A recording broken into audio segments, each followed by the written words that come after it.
Hola nuevamente, bienvenidos al módulo de medicina de urgencias. El día de hoy vamos a hablar sobre las descompensaciones agudas de la diabetes mellitus tipo 2.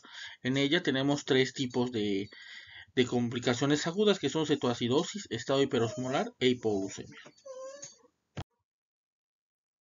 Para eso vamos a dividir esta plática en tres partes. Primero vamos a hablar sobre generalidades acerca de estas complicaciones y posteriormente vamos a hablar específicamente de las crisis hiperglicémicas, la cetoacidosis y el estado hiperosmolar, y un tercer apartado sobre hablar sobre hipoglucemia. Vamos a empezar a hablar sobre las generalidades. En México, desde el año 2000, la diabetes mellitus ha sido la primera causa de muertes en mujeres y la segunda causa de muertes en hombres. Si realizamos una línea del tiempo, podemos observar que desde el año 1800 se detallaron los primeros reportes acerca de un coma diabético. En 1857 se identificaron las primeras acetonas y cetonas en orina de diferentes tipos de pacientes. En alrededor de 1870-1880 se describió por primera vez la respiración de Kussmaul y también se descubrió el acetoacetato con hidroxibutirato relacionados a pacientes críticos. En 1921 se descubrió por primera vez la insulina. En 1923, la mortalidad de un paciente con cetoacidosis era de más del 95% y normalmente estaba relacionado a casos de tratamiento de la diabetes mellitus. En 1930 a 1970, altas dosis de insulina fueron empezadas a utilizarse. De 1971 a 1990 se iniciaron protocolos de bajas dosis de insulina, así como la administración de líquidos intravenosos, sobre todo en niños. De 2001 a 2009 se realizan las primeras guías de la ADA, así como las guías de Gran Bretaña, que es decir, de las guías de la Unión Europea. De 2010 a 2019, la mortalidad ya había disminuido alrededor de menos del 1% y por lo general se empezaron a realizar ya protocolos con menos cantidad de fluido, sobre todo en niños, los cuales pues presentan unas características principales en pacientes con diabetes mellitus de tipo 1. La diabetes mellitus tiene tres tipos de complicaciones. Tenemos dos que se llaman crisis hiperglicémicas y una que está relacionada a la disminución de la glucosa, que es la hipoglucemia. La cetoacidosis tiene una mortalidad del 1 al 5%, mientras que el estado hiperosmolar tiene una mortalidad hasta del 20%. La hipoglucemia tiene una mortalidad entre el 4 y el 10%. Vamos a enfocarnos en las crisis hiperglicémicas. Para esto vamos a hablar de las dos principales, que son la cetoacidosis diabética y el estado hiperosmolar, de manera unida, ya que tienen una fisiopatología muy similar. Sin embargo, ya haremos sus especificaciones conforme vayamos avanzando en la plática. Primero que nada, vamos a hablar sobre las definiciones. Cetoacidosis diabética es una complicación potencialmente letal causada por la deficiencia de insulina y es caracterizada por acidosis metabólica, hipercetonemia e hiperglicemia. El estado hiperosmolar hiperglicémico es la complicación médica aguda más letal de la diabetes mellitus, que se caracteriza por alteraciones del estado de conciencia provocada por hiperglicemia marcada, hiperosmolaridad, deshidratación profunda en el que puede ocurrir cetosis. Por lo generalmente esta cetosis suele ser leve. Con respecto a algunos datos epidemiológicos, la cetoacidosis diabética en México tiene una incidencia anual entre 4.6 a 8 episodios por cada 1000 individuos diabéticos, con un ligero predominio en mujeres y adolescentes. La cetoacidosis diabética es la presentación inicial de entre el 30 al 40% de los pacientes con diabetes mellitus tipo 1, y en Estados Unidos es la causa líder entre niños y adultos jóvenes, siendo el 50% de todas las muertes de esta población. La cetoacidosis diabética se define por tener tres principales factores. Entre ellos es que tenga una glicemia por arriba de 250 según la ADA y más de 198 según las guías británicas del 2022. Que tengan cetosis o que tengan acidosis metabólica. Que tengan cetosis se refiere al aumento de las cetonas, ya sea en sangre como el beta hidroxibutirato o de cetonas en orina, al menos dos cruces. Acidosis metabólica que tenga un pH menos de 7, un bicarbonato menos de 18 según la ADA 2019 o menos de 15 según las guías británicas. Vamos a hablar un poquito de la fisiopatología, que es muy similar entre la cetoacidosis y el estado hiperosmolar. Hay que tener en cuenta que los principales factores que intervienen en la generación de las crisis hiperglicémicas son la ausencia total de insulina o la falta parcial de la misma. Y esto se debe a que principalmente nosotros obtenemos energía a partir del ciclo de Krebs. Y esta principalmente tiene un sustrato iniciando con acetilcoenzima A que viene de la glicólisis anaerobia. Cuando nosotros tenemos insulina, nosotros vamos a generar energía de manera normal. Sin embargo, cuando hay una ausencia de insulina, esta va a generar cetoácidos y también me va a generar que estos cetoácidos me generen mayor acidosis a nivel de la sangre. Como les comenté, en este caso tenemos dos tipos de fisiopatologías que nos dan, aunque una patología muy similar, con ligeros detalles que nos van a hacer la diferencia entre cetoacidosis e estado hiperosmolar. Primero tenemos cuando hay una deficiencia de insulina absoluta, que en el caso de la cetoacidosis va a haber un aumento de la lipólisis o un aumento de la generación de ácidos grasos por el hígado, un aumento de la cetogénesis, un aumento de lo que son los factores contrarreguladores, disminución de las proteínas y aumento de la proteólisis, que a su vez nos va a generar una mayor gluconeogénesis, una disminución de glucosa normal, un aumento de la gluconeogénesis, glucogenólisis y a hiperglicemia. Así como todo esto me va a generar que como disminuyó la utilización de glucosa, se aumente la generación de cetoácidos y a su vez, como habíamos comentado, una generación de ácidos grasos. Si nosotros hacemos mediciones, vamos a observar que hay glucosuria, que hay un aumento de la glucosa a nivel de la orina, hay disminución de los electrolitos, que vamos a hablar un poquito más de eso después, deshidratación que suele ser leve, e disminución de la función renal. Esto en la cetoacidosis. Pero ¿qué va a pasar cuando hay una disminución relativa de insulina? En el caso del estado hiperosmolar, pues no va a haber cetogénesis, pero sí va a haber el aumento de las hormonas contrarreguladoras que me va a generar el aumento de la gluconeogénesis e hiperglicemia y disminución de la glucosa. Esto a su vez me va a generar mayor deshidratación por la creación de mayor cantidad de glucosa y esta a su vez me va a generar que haya un aumento de la función renal y mayor deshidratación, haciendo un ciclo vicioso que nos va a hacer que el paciente pueda empeorar de manera significativa. Bueno, tenemos dos causas principales de lo que es la cetoacidosis y el estado hiperosmolar, que son la infección y la insulina deficiente. En este caso está relacionado principalmente cuando hay una insulina insuficiente a la diabetes mellitus tipo 1 y también a infecciones cuando es en la diabetes mellitus tipo 2. Otras situaciones que pueden causar este tipo de crisis son el estrés. Aunque la diabetes mellitus tipo 1 por lo general suele causar cetoacidosis y el estado hiperosmolar suele ser causado por, eh, por lo general un descontrol de pacientes diabéticos adultos. Esto no es tan marcado, ya que en adultos también puede haber cetoacidosis generado por un descontrol de la diabetes mellitus normal. Y las causas más comunes son infecciones como neumonía, infección de vías urinarias, uso inadecuado de insulina, presentación inicial de la diabetes, en pacientes que son adultos y que no se conocían diabéticos suelen debutar con este tipo de complicaciones. También pueden tener enfermedades cardiovasculares como infarto agudo al miocardio y otros como alteraciones a nivel endocrinológico, trombosis arterial, accidente vascular cerebral o por fármacos como son los antipsicóticos, corticosteroides, glucagón, entre otros. La cetoacidosis pertenece a un grupo de enfermedades en la cual tiene elevación de ácidos leves que van a generar acidosis. En este caso, los ácidos leves que están generando la acidosis son principalmente el aumento de los cetoácidos, así como del ácido láctico.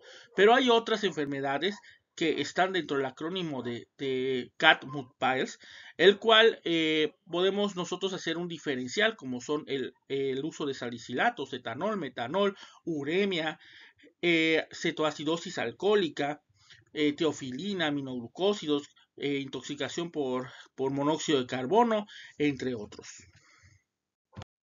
Como habíamos comentado previamente, normalmente en la cetoacidosis suele haber una disminución de electrolitos. El sodio suele estar disminuido y esto me genera una rápida expansión de volumen extravascular que me puede generar edema cerebral. El potasio suele ser aumentado en las primeras fases de lo que es la cetoacidosis por la acidosis misma que está generada por una disminución del bicarbonato. Pero a su vez también me genera una hipocalemia cuando nosotros empezamos a administrar insulina. También puede haber una hipocalemia en los pacientes con cetoacidosis de manera normal. El bicarbonato, por lo general, suele estar disminuido, pero nosotros no debemos de administrar bicarbonato de manera normal. Esto solo ocurre cuando hay un pH menos de 6.9, como vamos a ver posteriormente. Y por lo general, en los pacientes no se les debe de administrar tampoco grandes cantidades de soluciones hipotónicas, ya que estos también pueden generar edema cerebral. Entre las manifestaciones clínicas que van a tener nuestros pacientes, por lo general se suelen presentar con polidipsia, polifagia, letargia y estupor, que son los síntomas clínicos de un paciente con diabetes, pero también pueden tener alteraciones visuales, alteraciones con respecto a la función respiratoria, como habíamos dicho, la respiración de Kussmaul, que es una hiperventilación, ahorita les voy a mostrar una imagen, así como también el olor a acetona, la poliuria, cetonuria y glucosuria, náuseas, vómitos y dolor abdominal, sobre todo a nivel del hipocondrio derecho, ya que hay inflamación de la cápsula de Gleason y esto causa dolor. Con respecto a la respiración de Kussmaul, como bien ven en esta imagen, por lo general suele ser una hiperventilación que suele ser regular y amplia y ocurre de manera pues paulatina conforme se va dando la acidosis. Pero la cetoacidosis no es la única que puede causar este tipo de respiraciones. Por lo general está asociada a cualquiera de las enfermedades que habíamos comentado previamente que me generan acidosis metabólica, como por ejemplo la uremia, salicilatos, metanol, entre otros. Y vamos a hablar principalmente del diagnóstico y tratamiento de la cetoacidosis y el estado hiperosmolar, que es lo que hace pues la diferencia, ¿no?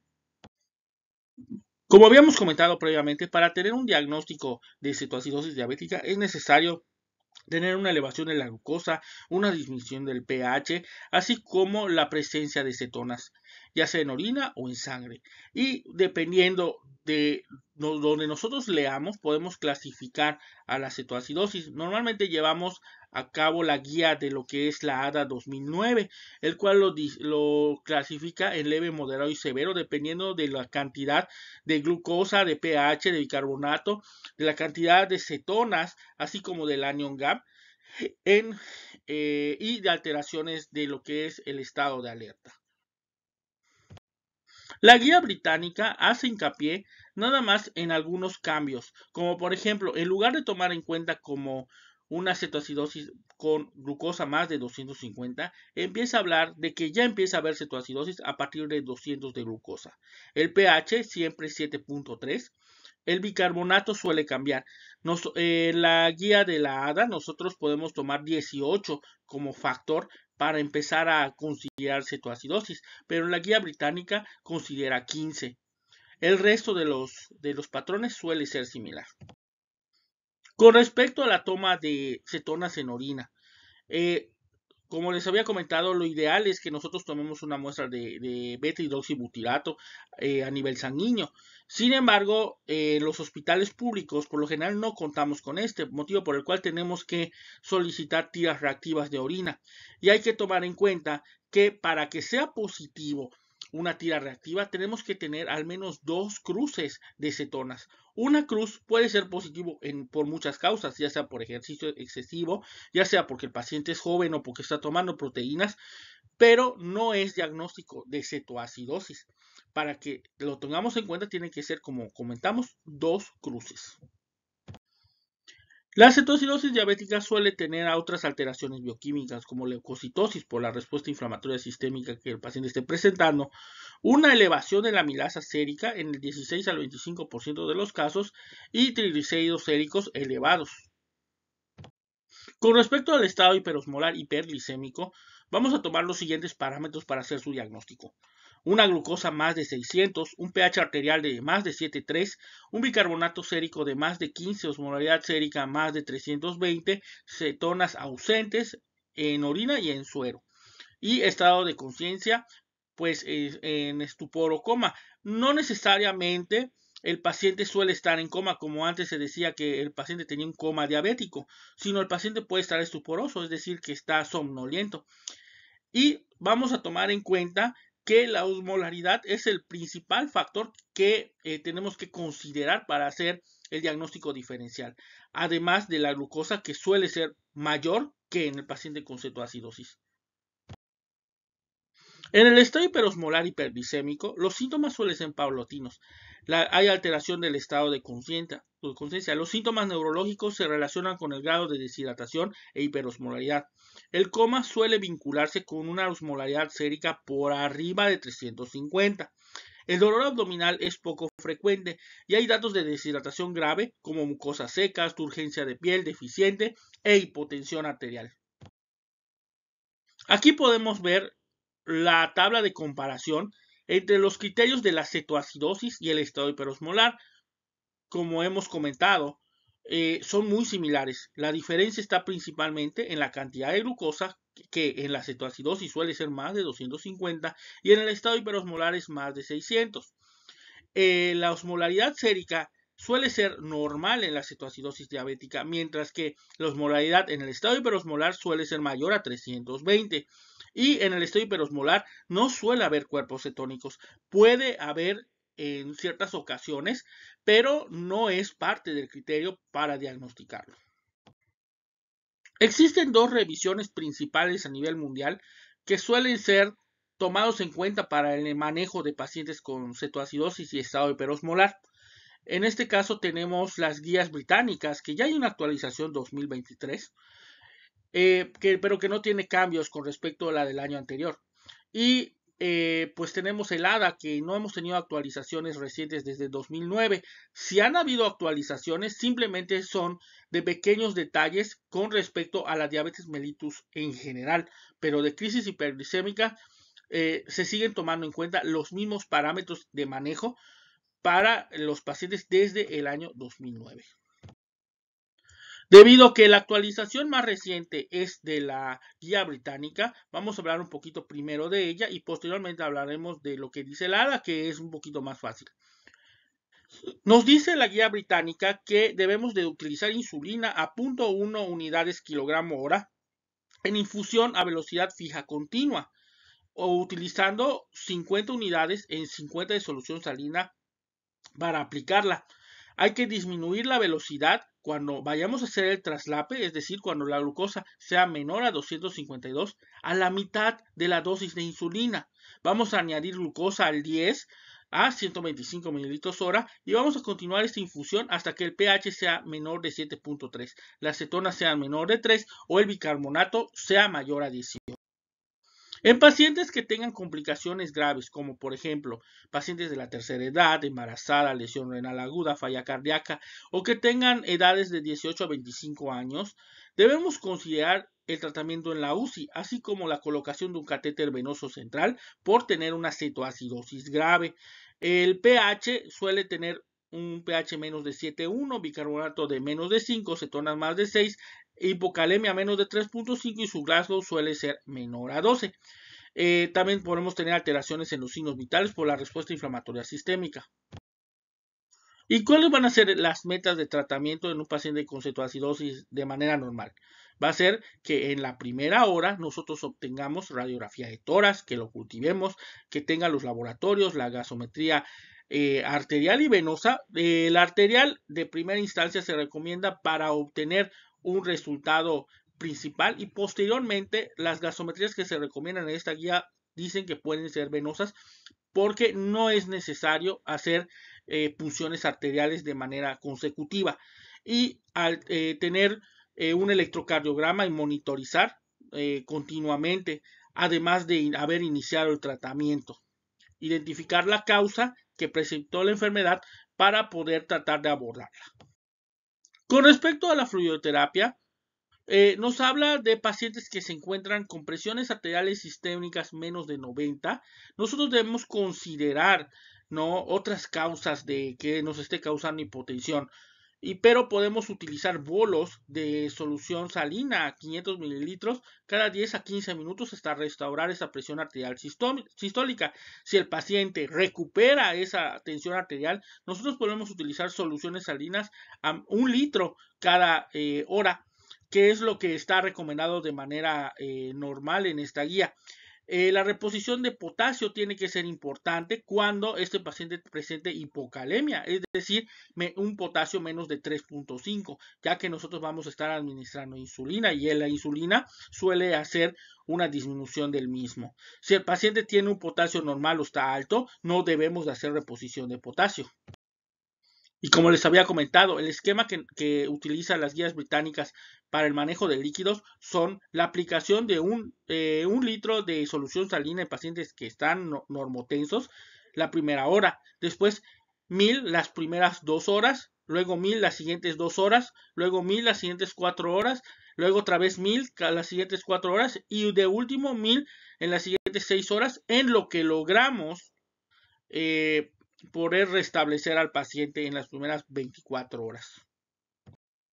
Como se dieron cuenta, estamos utilizando soluciones a grandes cargas y esto puede generar pues varios efectos adversos en los pacientes, teniendo en cuenta que suelen tener comorbilidades. Por eso nosotros debemos de tener en cuenta dichas comorbilidades para tratar de ajustar estas dosis. Estas únicamente son recomendaciones. También se han hecho estudios entre el uso de soluciones salinas con soluciones balanceadas. Y por ejemplo tenemos este estudio que tenemos acá de el JAMA, en el cual nos hace el reporte de que se hizo la comparación de pacientes que se utilizaron soluciones cristaloides contra pacientes que utilizaron solución salina. Fueron 94 para solución cristaloide balanceada y salina 78 pacientes, y se encontró que hubo una reducción de lo que es el tiempo de resolución de la diabetes, así como la discontinuación del uso de insulina. Y pues con respecto a los pacientes con soluciones salinas, tuvieron una disminución de potasio menos cargada. También podemos observar este estudio, el cual es básicamente un metaanálisis en el cual compara estos dos tipos de soluciones. Este metaanálisis nos dice que básicamente no hay una diferencia significativa entre el uso de una u otra. Por lo general suelen apoyar más todos los estudios a las soluciones balanceadas. Sin embargo, son muy pocos los estudios los cuales tienen efectos significativos, como por ejemplo la que tiene aquí Zul 2019 y Jung en 2017. De nuevo se hacen otras comparaciones con respecto a la estancia hospitalaria y se observa que solo Zul en 2019 suele tener efectos significativos. Por lo tanto, no debemos de tener que seleccionar una con mayor causa que otra. Podemos utilizar las dos y por el momento no hemos tenido alguna diferencia. Bueno, con respecto a las metas del tratamiento, debemos de obtener pues una resolución en al menos 24 horas, pero se recomienda que después de los 60 minutos que ya hicimos todos los estudios y ya hicimos todo lo que ya habíamos comentado previamente, tenemos 6 horas para tratar de disminuir las cetonas a 0.5 por hora, disminuir la glucosa en 54 por hora, elevación del bicarbonato a 3 por hora, mantener el potasio en concentraciones normales y evitar la hipoglucemia. Debemos de tomar una glucometría capilar al menos una vez por hora, cetonas una vez por hora y gasometría al menos una también por hora. En caso de que no se cumplan estas metas, debemos incrementar la velocidad a 0.1 de unidades por kilo hora de insulina para tratar de mejorar y conseguir volver en las siguientes 6 horas obtener mejores resultados. Tenemos que tomar en cuenta que en las siguientes 2 a 24 horas, por lo general, nosotros debemos de hacer que esta cetonemia se resuelva. Para eso tenemos que estar tomando constantemente laboratorios, continuar la aplicación de soluciones intravenosas. En dado caso que el paciente no haya comido o bebido y la cetonemia pues se haya resuelto, pues nosotros tenemos que ir disminuyendo la infusión de insulina gradualmente. Tenemos que ver que el paciente no esté sobrecargado, porque pues, también puede generar edema cerebral. Continuar con el tratamiento de factores precipitantes y la transferencia entre insulina intravenosa e insulina subcutánea si el paciente está comiendo. Teniendo en cuenta que también el paciente debe de estar monitorizado, se tienen que estar revisando los parámetros gasométricos de este paciente, ya sea el pH, el bicarbonato y también la cetonuria. Y pues posteriormente tenemos lo que es la resolución de la cetoacidosis diabética. Para eso nosotros tenemos que tomar en cuenta algunos detalles. Si el paciente no suele pues tener una respuesta adecuada, entonces nosotros tenemos que tratar de identificar la causa que le está generando que el paciente continúe con cetoacidosis, como por ejemplo un proceso infeccioso. Hay que tratar de hacer el traslape una vez que el paciente pues ya tenga los parámetros para realizarlo y darle de comer, teniendo en cuenta que el cambio de insulina intravenosa a insulina subcutánea debe de ser al menos en los siguientes 30 minutos. Y bueno, tenemos también lo que nos dice el ADA 2009, que principalmente se basa en el manejo de líquidos. Y tenemos que determinar primero el estado de hidratación, ya sea si es severo, moderado o leve. En este caso, o el paciente está en choque cardiogénico. Si el paciente está en choque cardiogénico, nosotros tenemos que darle tratamiento del choque cardiogénico e iniciar tratamiento hemodinámico también. Tenemos en el paciente con deshidratación moderada o severa, iniciar tratamiento de soluciones. Si el paciente tiene una hipovolemia severa, administramos solución salina al punto 9. Pero si el paciente tiene una deshidratación moderada, nosotros tenemos que ver el sodio sérico. Si es normal o alta, iniciamos solución salina al punto 45. Y si el paciente tiene un sodio bajo, utilizamos solución salina al punto 9. Cuando el paciente no ya empieza a tener una destroza capilar menos de 200, entonces nosotros vamos a iniciar el traslape, vamos a iniciar solución glucosal al 5% y tenemos que reducir a la mitad la cantidad de insulina que le estamos poniendo.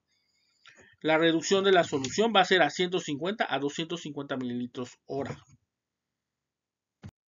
Con respecto al uso de insulina regular, nosotros tenemos dos rutas. El primero es utilizar infusión de insulina regular a 0.14 unidades por kilo en infusión continua. Y la segunda es utilizar a 0.1 unidades kilogramo en bolo y posteriormente 0.1 unidades kilogramo en infusión continua, que es la que normalmente se aplica. Y si la solución no cae, o sea, nosotros no obtenemos una glucosa menor a la disminución del 10% en la primera hora, nosotros tenemos que aplicar un aumento de 0.14 unidades por hora en bolo y entonces continuar con el mismo manejo. Si no, estar revisando cada 2 horas y estar subiendo dependiendo de la cantidad de glucosa. Si el paciente empieza a tener una disminución de la glucosa y posteriormente llega a 200, como habíamos comentado, además del aumento de las soluciones que ya habíamos quedado, vamos a disminuir la cantidad de infusión de insulina a la mitad, es decir, de 0.02 a 0.05 unidades kilogramo hora y estar revisando cada 2 horas. Si el paciente, nosotros logramos que hay una reducción objetiva, entonces vamos a empezar a utilizar las aplicación de insulina subcutánea a 0.1 unidades por kilo. Cada 2 horas vamos a estar revisando la cantidad de glucosa que el paciente tiene hasta lograr reducir lo suficiente de insulina intravenosa y aplicárselo de manera subcutánea hasta poder eliminarlo de manera total. En el caso del estado hiperosmolar, la cantidad que nosotros vamos a estar observando va a ser de 300. Si el paciente tiene 300 o menos, vamos a iniciar una infusión de insulina a 0.2 a 0.05 unidades por kilo, que básicamente es la reducción a la mitad, además de una solución glucosada. Si el paciente suele tener menos de 300 y además una recuperación del estado de alerta, entonces nosotros podemos tomar en cuenta que este paciente ya está en vías de resolución del estado hiperosmolar. Otro de los factores que tenemos que tomar en cuenta es el potasio, como hemos estado diciendo varias veces. Si el paciente tiene una hipocalemia, entonces hay que hacerle una reposición entre 20 y 30 miliequivalentes hora, mediante que si el paciente tiene una normocalemia o una hipercalemia, pues nosotros no vamos a hacer ninguna corrección. El bicarbonato. El paciente suele tener una disminución del bicarbonato, pero esto no significa que nosotros tengamos que administrarle. En este caso, nosotros tenemos que estar identificando el pH. Únicamente si el pH es menos de 6.9, nosotros podemos ponerle una infusión de bicarbonato, pero estar repitiendo las gasometrías cada 2 horas hasta alcanzar un pH de 7. Si el paciente lo logra, se elimina la cantidad de bicarbonato, aunque el bicarbonato sérico sea muy bajo. Con respecto a los criterios de resolución, tenemos pues las dos diferencias que tenemos del ADA, que nos dice que la glucosa tiene que ser menos de 200, el bicarbonato debe ser más de 15, el pH más de 7.3 y el anion gap menos de 12. Lo que es la revisión británica nos habla de un pH más de 7.3, concentraciones de cetonas en sangre menos de 0.6 millimol por litro. En el caso del estado hiperosmolar suele ser igual. Las dos guías nos hablan de una osmolaridad plasmática menos de 320, una glicemia menos de 300 y pues el bicarbonato y el pH pues normales, entre más de 15 y más de 7.3. Y vamos a pasar por último al tema de la hipoglucemia, la cual se define como una complicación que se produce cuando el nivel de glucosa sérica baja demasiado como para que continúen las funciones corporales. Para que nosotros hagamos el diagnóstico de hipoglucemia, tenemos que cumplir con los 3 puntos de la tríada de Whipple, y los cuales, aunque son muy simples, tienen que cumplir los 3, que es síntomas y signos de hipoglucemia, resolución de los signos y síntomas con glucosa intravenosa u oral y corroboración de la glucometría capilar menor a 70. Consideraciones con respecto a la cantidad de glucosa. Cuando es menor a 75, por lo general empieza la inhibición de secreción de insulina endógena. Cuando hay menos de 60, empiezan las primeras manifestaciones clínicas y cuando es menos de 55 hay alteraciones cerebrales. La ADA toma en cuenta 3 niveles para los pacientes con hipoglucemia. En este caso nivel 1, nivel 2 y nivel 3. Los pacientes que tienen una glucosa menos de 70, que suelen ser pacientes diabéticos, suelen tener síntomas primero, y pacientes que no tienen diabetes, menos de 54. Nivel 2, pacientes que tienen una glucosa de menos de 54 en general. Y nivel 3, pacientes que están caracterizados por una alteración del estado mental o del estado físico. Vamos a hablar un poquito de la fisiopatología de la hipoglucemia. Los principales órganos que suelen estar afectados cuando hay una disminución de la glucosa son el páncreas, el cerebro, el hígado, los riñones, los músculos y pues los órganos endocrinos. Cuando hay una disminución de la glucosa pues arterial en general, suele haber alteración en el páncreas que va a generar una disminución de la insulina y un aumento de las hormonas contrarreguladoras. A su vez, este también va a tener alteraciones a nivel cerebral y va a empezar a tener las primeras manifestaciones clínicas. Además de eso, también va a tener alteraciones en el sistema nervioso autónomo, que me va a generar un aumento de síntomas adrenérgicos. Y a su vez va a también generar respuesta inflamatoria sistémica, tanto en el hígado como en los riñones y en los músculos. Va a haber pues una producción anormal de glucosa y pues una disminución de la cantidad de grasa.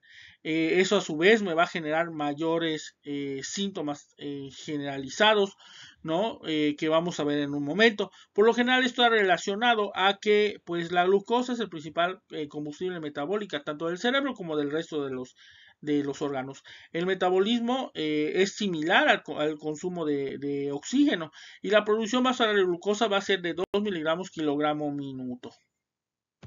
Los principales mecanismos contrarreguladores que se van a activar va a ser la disminución de la secreción de insulina, un incremento del glucagón, un aumento de la epinefrina o adrenalina y un aumento del cortisol y de la hormona de crecimiento.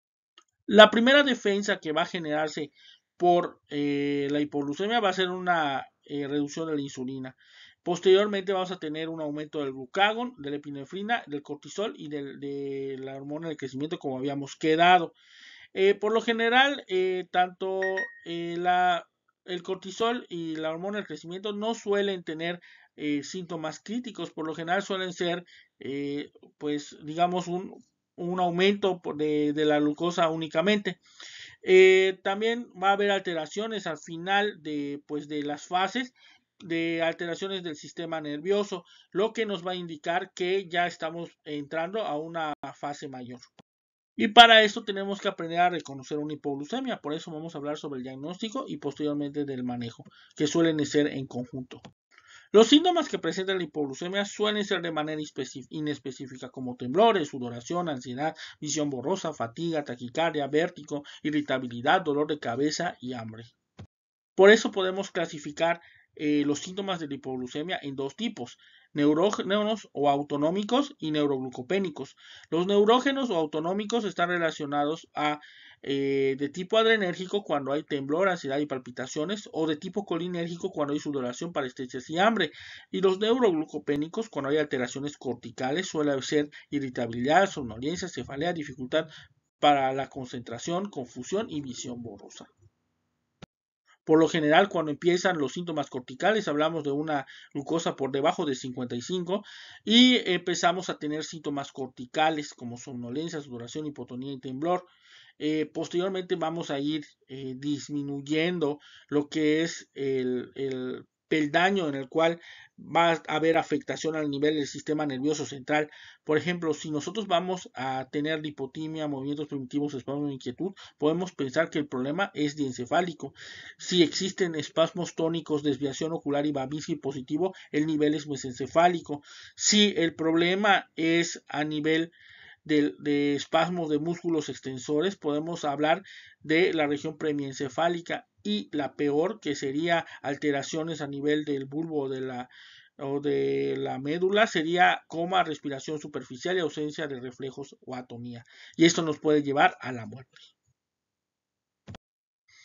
Como comentamos, el límite para la hipoglucemia suele ser 50 y 55, ¿no? Que ya empezamos a tener síntomas corticales, sobre todo en pacientes que no son diabéticos, porque suele haber una disminución de manera abrupta y pues empezamos a tener síntomas. Pero si el paciente es diabético, la señal de alarma es 70. Hay que considerar que de manera clínica menor a 70 el paciente tiene hipoglucemia. En diabéticos más de 55 por lo general suele dar síntomas, ¿no? Pero menores de 50 puede no dar síntomas. En pacientes no diabéticos los síntomas por lo general vamos a tomar en cuenta son con descenso brusco. Y pues tenemos que tomar en cuenta cualquier medicamento que pueda causar hipoglucemia.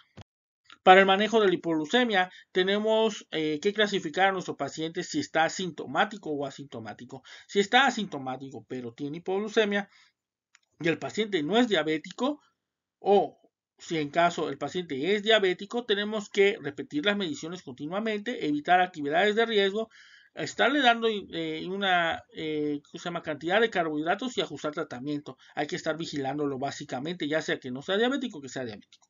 El problema es cuando es sintomático. Tenemos dos tipos, cuando el paciente está consciente o cuando el paciente está inconsciente. Cuando el paciente tiene una hipoglucemia sintomática y está consciente, nosotros debemos de darle carbohidratos de absorción rápida de 15 a 20 gramos de manera oral. Hay que repetir el tratamiento cada 10 a 15 minutos y si a los 15 a 30 minutos no funciona, hay que dar glucosa intravenosa. Tenemos que tomar en cuenta los pacientes que están tomando inhibidores de la alfa-glucosidasa como acarbosa y miglitol, ya que estos permiten el paso de la glucosa pura a través del intestino, es decir, inhiben la absorción y motivo por el cual, aunque nosotros le estemos dando glucosa, este no va a ser absorbida, motivo por el cual debemos de dar soluciones intravenosas. Cuando el paciente esté inconsciente, vamos a utilizar soluciones intravenosas, ya sea glucosa al 5, al 10 o al 50%. Hay que recomendar el uso de soluciones de glucosas con cantidades suficientes, ¿no? Para poder revertir la hipoglucemia, porque si damos cantidades subóptimas, por lo general no suele tener una recuperación adecuada. Por lo general administramos de 0.25 gramos por kilogramo de glucosa al 50 y en niños podemos utilizar glucosa al 10 o al 25%, administrar de 2 a 3 mililitros por minuto y luego dar un mantenimiento de 6 a 9 miligramos kilogramo minuto de la misma cantidad de solución glucosada e iniciar dieta lo más pronto posible. En caso de que no tengamos suficiente dextrosa o que no mejore el paciente, podemos optar por el uso de glucagón o de otros medicamentos. Y si el paciente tiene persistencia por el uso de sulfonilureas, nosotros podemos tratar de utilizar octreotide. Las consideraciones que debemos de tomar en cuenta en pacientes con hipoglucemia es que debemos de estar monitorizando los niveles cada 30 a 60 minutos hasta alcanzar niveles de entre 100 y 120 y monitorizar cada hora en las primeras 4 horas. Continuar con sueros glucosados entre 5 al 10% hasta que el paciente sea capaz de comer. Vamos a iniciar dieta de 20 gramos de hidratos de carbono de absorción lenta. Si el paciente pues está hipoglucémico por alcoholismo, podemos utilizar tiamina, además de la solución glucosada, debido al paciente que pues, puede presentar encefalopatía de Wernicke. Si el paciente tiene hipoglucemia y es por sulfonilureas, vamos a tener que mantener las soluciones IV por al menos hasta 24 horas. Y bueno, si aparece alguna duda, algún comentario, no se les olvide, les dejo mi correo, es ademir.ruiz@anahuac.mx o alguna pregunta en el foro de la sala de urgencias o en su caso pueden mandarme algún mensaje a mi número celular que les dejé en los comentarios iniciales. Pues les agradezco mucho y pues nos vemos pues la próxima sesión. Hasta luego.